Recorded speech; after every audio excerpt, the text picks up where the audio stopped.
Greenland के बारे में कुछ मुख्य जानकारियों के साथ फिर से हम आपके सामने उपस्थित हैं। आपका बहुत बहुत स्वागत है। मैं कुमार विजय। ग्रीनलैंड का जो इलाका है, ग्रीनलैंड पूरे वर्ल्ड का 11वां लार्जेस्ट टेरिटरी वाइज कंट्री है ना। ये 11वां, Greenland is the 11th largest country territory in the world. तो उस हिसाब से the Greenland ice sheet covers about 80% of the territory, यानी ग्रीनलैंड का जितना टेरिटरी है। तो पहला नंबर आपने देखा कि विश्व का 11वां सबसे बड़ा देश है ग्रीनलैंड। ग्रीनलैंड के 80% भूमि पर बर्फ का आवरण होता है। 80% of the territory, ice sheet covers about 80% of the territory. इसका जो ग्रीनलैंड का जो 95% पॉपुलेशन है, ये इसी किनारे पर रहता है। नूक इसकी राजधानी है। और एथनिक ग्रुप जो 90% है वो इन्यूट कहलाते हैं, 2% दूसरे हैं और 8% डेनिश है, यानी डेनमार्क ओरिजिन के हैं। तो ग्रीनलैंड के जो ओरिजिनल जो इनहेबिटेंट्स हैं वो इन्यूट कहलाते हैं और उसके कुल पॉपुलेशन में ये 90% है। तो यहाँ पर तीन बातें आपने देखी कि ग्रीनलैंड वर्ल्ड का 11वां टेरिटरी वाइज देश है। दूसरा, 95% पॉपुलेशन केवल इसी इलाके में रहता है और नूक इसकी राजधानी है। इन्यूट यहाँ के ओरिजिनल लोग हैं जो कुल पॉपुलेशन के लगभग 90% हैं। ग्रीनलैंड का लोकेशन फिर आपने देखा है पहले से भी कि कनाडा है, उधर अमेरिका है, यहाँ ग्रीनलैंड है, नॉर्वे है, आर्कटिक ओशन है और इधर आइसलैंड है ना। डेनमार्क का स्ट्रेट है, ये नॉर्थ अटलांटिक सी है, डेविस स्ट्रेट कहलाता है ये। तो ये मैप पर भी थोड़ी सी जानकारी हो जाती है तो आपको समझने में आसानी होती है। नॉर्थ अमेरिका का कंटिनेंट का हिस्सा होने के बावजूद ग्रीनलैंड 9वीं सदी से ही यूरोप के साथ खासकर दो कॉलोनियल पावर है, नॉर्वे और डेनमार्क के साथ पॉलिटिकल तौर पर और कल्चरल रूप से जुड़ा रहा है। तो एक बात यहाँ जो अमेरिका क्यों इंटरेस्टेड है, क्योंकि यह नॉर्थ अमेरिकन कंटिनेंट का हिस्सा है। और लेकिन नॉर्थ अमेरिकन कंटिनेंट का हिस्सा होने के बावजूद ये यूरोप से ज्यादा जुड़ा हुआ है और यूरोप के दो देश नॉर्वे और डेनमार्क से इसका जुड़ाव ज्यादा रहा है। ग्रीनलैंड के बजट रेवेन्यू में डेनमार्क का 2/3 हिस्सा आता है। बाकी मुख्य रूप से ये लोग, यानी डेनमार्क इसको फाइनेंस करता है मेनली, जो अभी पीछे वीडियो में हम लोगों ने देखा है। और बाकी का हिस्सा मछली पकड़ने से आता है। और यहाँ पर जब से पता चला है कि तेल है, गैस है, रेयर अर्थ मिनरल्स है का रिजर्व है, तो इनको एक्सप्लॉइट करने वाली कंपनियों का इंटरेस्ट इस एरिया में बढ़ा है। फिर सबसे एक और इम्पोर्टेंट बात आपको जानना है कि ग्रीनलैंड में हर साल 2 महीने लगातार दिन होता है, यानी 2 महीने ग्रीनलैंड में कभी रात होती ही नहीं है। आइलैंड का 80% हिस्सा कुछ जगहों पर 4 किलोमीटर मोटी परमानेंट बर्फ की चादर से ढका है। 4 किलोमीटर मोटी। ग्लोबल वार्मिंग की वजह से कुछ जगह यह पिघल रहा है, लेकिन ग्रीनलैंड के मिनरल रिसोर्स तक पहुंच, मतलब जब बर्फ पिघला है तो सरफेस जब आएगा तो जो मिनरल सरफेस के नीचे हैं उसके तक पहुंच इससे बढ़ जाएगी। अमेरिका लंबे समय से ग्रीनलैंड को स्ट्रेटेजिक रूप से महत्वपूर्ण मानता है और कोल्ड वॉर के समय भी धूले में एक रडार बेस उसने बनाया था। ग्रीनलैंड के आसपास बर्फ पिघलने से नए ट्रेड रूट खुलने की संभावना ने आर्कटिक ओशन की अहमियत बढ़ा दी है, जो हम लोगों ने देखा है। इसका कैपिटल नूक है, एरिया 2166,086 स्क्वायर किलोमीटर है। और सबसे इंपॉर्टेंट क्या है, पॉपुलेशन केवल 57,000 है, 57,000 है। यानी पूरे ग्रीनलैंड की आबादी नॉर्मल उसी के आसपास ग्रीनलैंड की टोटल पॉपुलेशन 57,000 है ना, 57,000 57,000 जो एक छोटे से शहर की आबादी होती है। लैंग्वेज ग्रीनलैंडिक है, ऑल्सो डेनिश एंड इंग्लिश बोली जाती है। लाइफ एक्सपेक्टेंसी 71 ईयर्स है मेल के लिए और 76 ईयर्स है महिलाओं के लिए। Aurora borealis over the Greenland town of Kangerlussuaq. तो जो ऑरा बोरियलिस आप ज्योग्राफी में पढ़ते हैं वो देख लीजिए, यहां पर ये सब चीज होते रहता है। स्टेट हिट फ्रेडरिक एक्स ऑफ डेनमार्क वहां के राजा कहलाएंगे। यहाँ का प्राइम मिनिस्टर जो है मुइट बोरफ एगडे है, मुइट बोरफ एगडे। मिस्टर एगडे जो है वो अप्रैल 2001 में पद संभाले जब उनकी लेफ्ट विंग इन्यूट आताकी गिट पार्टी ने पर्यावरण के आधार पर एक रियल मेटल माइनिंग प्रोजेक्ट को रोकने के प्लेटफॉर्म पर पार्लियामेंट्री चुनाव जीता। यानी यहाँ एक बड़ा हम लोगों के देश में उस तरह की बातें नहीं है, लेकिन जो भी प्रोजेक्ट बहुत सारे देशों में इन्वायरमेंट को हानि पहुंचाती है वैसे प्रोजेक्ट रोके जाते हैं। जैसे यूरोप में कई जगह ग्रीन मूवमेंट चलता है, यानी पर्यावरण को बचाए रखने में ही लोगों को लगता है भलाई है, और आधुनिकता के दौर में तेजी में हम विकास जो कर रहे हैं वह पर्यावरण के कॉस्ट पर नहीं होना चाहिए। तो मिस्टर एगडे ने, क्योंकि वहाँ रेयर अर्थ मिनरल्स का माइनिंग होने का प्रोजेक्ट चल रहा था जिससे कि पर्यावरण को खतरा था, तो इन्होंने ये कहा कि हम उसको रोक देंगे और इसी मुद्दे पर वो चुनाव जीत गए। लेकिन इस प्रोजेक्ट पर असहमति हुई जिसके कारण उनकी सरकार गिर गई और उसके बाद फिर चुनाव का रास्ता फिर खुला। जनवरी 2025 में एगडे ने प्रेसिडेंट इलेक्ट ट्रंप के इलाके को खरीदने के कमेंट्स के बाद यह घोषणा की कि हम डेनमार्क से आज़ाद होना चाहते हैं, क्योंकि उनको लगा कि अगर डेनमार्क पर दबाव बढ़े, अगर वो बेच दे तो फिर हमारा जो सोवरेंटी है, हमारी जो आज़ादी है वह दूसरे के हाथ में क्यों रहेगी। एगडे ने कहा कि ग्रीनलैंड के लोगों को आज़ादी का मौका सेल्फ गवर्नमेंट एक्ट के नियमों के जरिए दिया गया है, जिससे आज़ादी कैसे हासिल की जा सकती है इसके लिए एक कानूनी आधार तैयार हुआ है।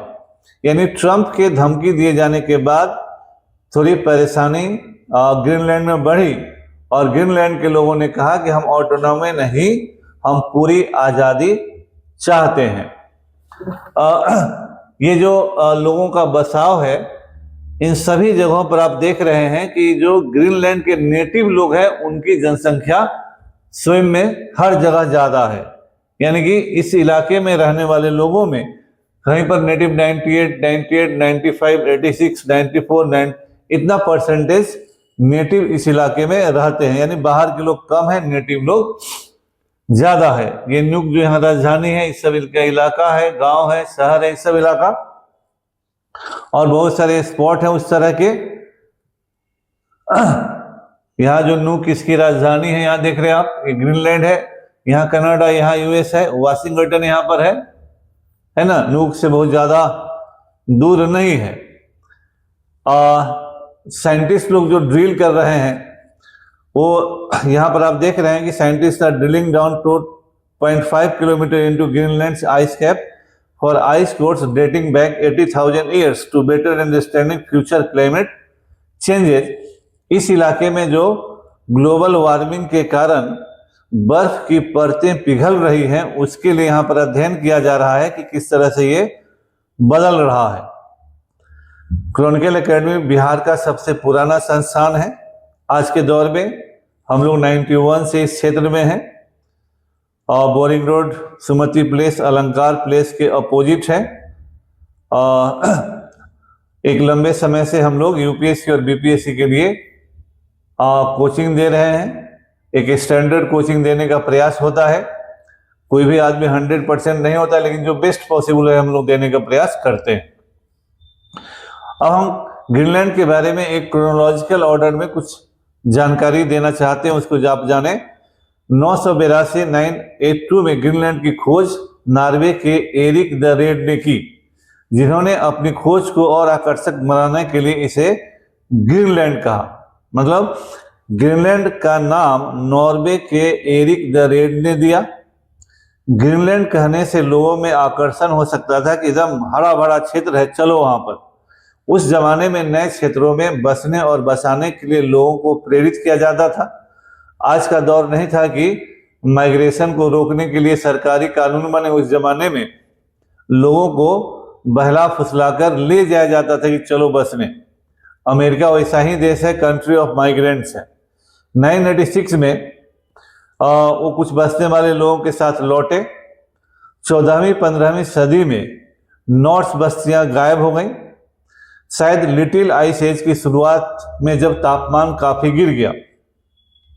हम लोग इतिहास में पढ़ाते हैं कि आइस एज जब पृथ्वी के का हर एक हिस्सा बर्फ से ढक गया, लेकिन फिर बर्फ पिघला तो अराउंड 12,000 साल पहले तो पृथ्वी अपने वर्तमान स्वरूप में है। लेकिन बीच बीच में मिनी आइस एज या लिटिल आइस एज आते रहता है।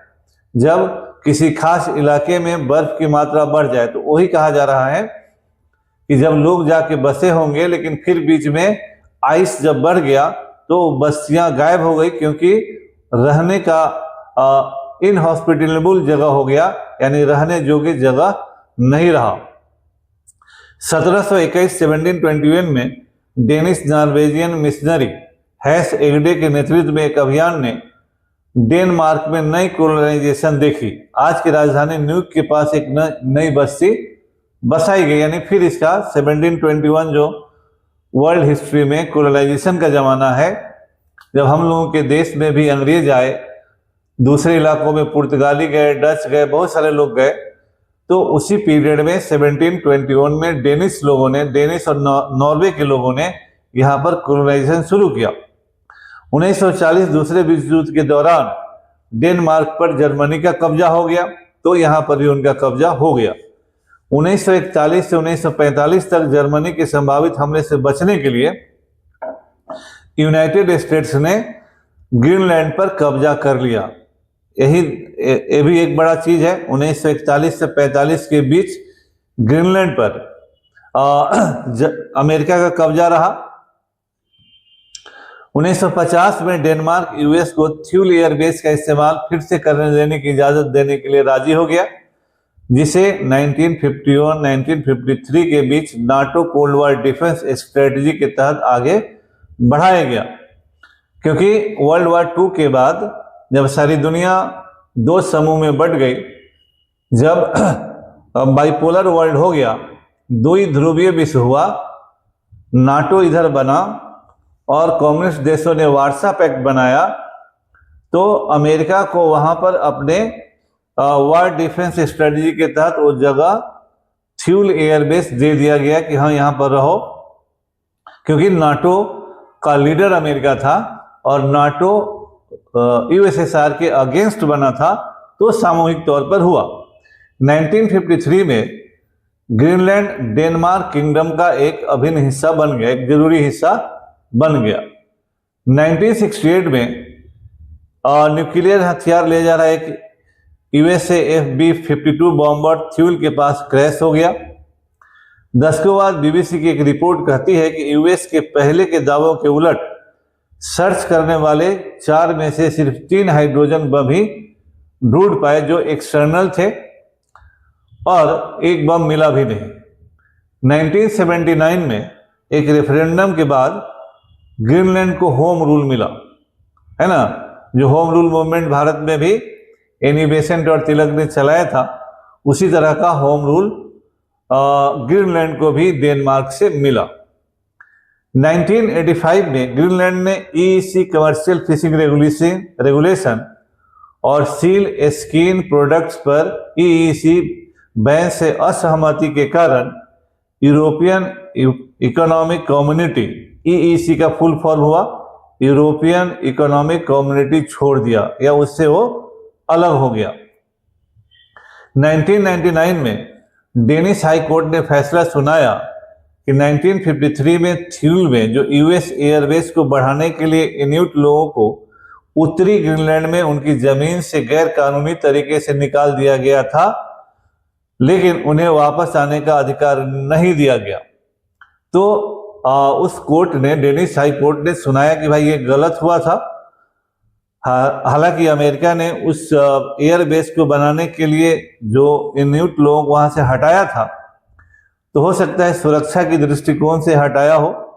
2008 में ग्रीनलैंड के लोगों ने ज्यादा ऑटोनॉमी, एनर्जी रिसोर्स पर ज्यादा कंट्रोल और डेनिश की जगह कलालीसुत या वेस्टर्न ग्रीनलैंडिक को ऑफिशियल भाषा का दर्जा देने के लिए रेफरेंडम में वोट किया। यानी वहां और ऑटोनॉमी की बात हुई, डेनिश भाषा के बदले उन्होंने अपनी भाषा को ऑफिशियल भाषा दर्जा देने के लिए वोट किया।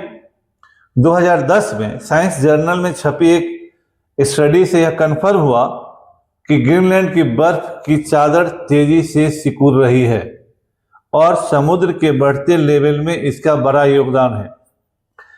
ग्रीन हाउस इफेक्ट या ग्लोबल वार्मिंग का एक जो सबसे बड़ा डर संसार को है कि जितने भी बर्फ की चादरें सिकुड़ रही हैं, यानी बर्फ पिघल रहा है, तो वो बर्फ पिघलकर समुद्र के वाटर लेवल को बढ़ा रहा है। और ग्लोबल वार्मिंग पर अगर समय रहते न नियंत्रण किया गया तो बहुत सारे लोलैंड जो देश हैं वो डूब जाएंगे, जिसमें वेस्ट इंडीज का भी बहुत सारा कैरेबियन आइलैंड्स है। हम लोग के यहाँ भी अगल बगल के कई इलाके हैं जिसके डूब जाने का खतरा है। तो अगर समुद्र का लेयर बढ़ा, उसका एक बड़ा कारण है कि बर्फीले आर्कटिक ओशन या उसके आसपास के इलाके के बर्फ की चादरें पिघल रही हैं। तो यही कह रहा है कि 2010 के साइंस जर्नल में जो रिपोर्ट छपा उसने कंफर्म किया कि उस इलाके में, ग्रीनलैंड के इलाके में बर्फ तेजी से पिघल रहा है, जिसके कारण समुद्र का वाटर टेबल बढ़ रहा है और जिसके कारण कई जो लो लैंड एरिया है वो डूब जा सकते हैं। इसके साथ ही 2013 में ग्रीनलैंड ने यूरेनियम जैसे रेडियो एक्टिव मटेरियल की माइनिंग पर लगे 25 साल के बैन को खत्म कर दिया, जिससे मिनरल रिसोर्स के एक्सपोर्ट में तेजी आई। यानी यूरेनियम एक्सप्लोर होगा, बेचा जाएगा, जिससे ग्रीनलैंड की आय बढ़ेगी। 2021 ग्रीनलैंड ने अपने इलाके में सभी नए तेल और गैस एक्सप्लोरेशन पर बैन लगा दिया। सरकारी अधिकारियों का कहना है कि तेल निकालने की एनवायरमेंटल कीमत बहुत ज्यादा है। इतिहास में पहली बार ग्रीनलैंड की बर्फ की चोटी पर बारिश हुई, जिसे साइंटिस्ट क्लाइमेट चेंज की वजह मानते हैं। यहां दो बातें हुई। 2013 में ग्रीनलैंड ने यूरेनियम जैसे रेडियो एक्टिव मटेरियल की माइनिंग पर बैन हटा दिया, नहीं वहां एक्सप्लोर किया जा सकता है। लेकिन बहुत जल्द ही 2021 में ही ग्रीनलैंड के लोगों ने महसूस कर लिया कि इन चीजों के एक्सप्लोरेशन के कारण उनके पर्यावरण पर, क्लाइमेट पर निगेटिव प्रभाव पड़ रहा है और वह निगेटिव प्रभाव इनके अस्तित्व के लिए खतरा बन जाएगा। इसलिए उसको तुरंत कहा कि बंद करो। दूसरी बात कि ग्रीनलैंड के बर्फ की चोटी पर बारिश हुई। जिस एरिया में केवल बर्फ ही बर्फ हो वहां बारिश होना, यह गंभीर क्लाइमेटिक चेंज का निशानी है। यह खतरे की निशानी था कि जहां बर्फ गिरना चाहिए वहां पानी गिर रहा है, यानी उधर के क्लाइमेट में गर्मी बढ़ रही है। गर्मी बढ़ना उस इलाके के लिए खतरा था।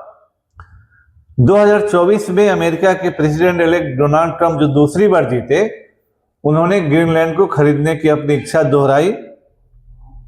डेनमार्क ने ग्रीनलैंड के लिए डिफेंस खर्च में भारी बढ़ोतरी का ऐलान किया, यानी वहां डिफेंस इंस्टॉलेशन बढ़ाए जाएंगे सुरक्षा के लिए।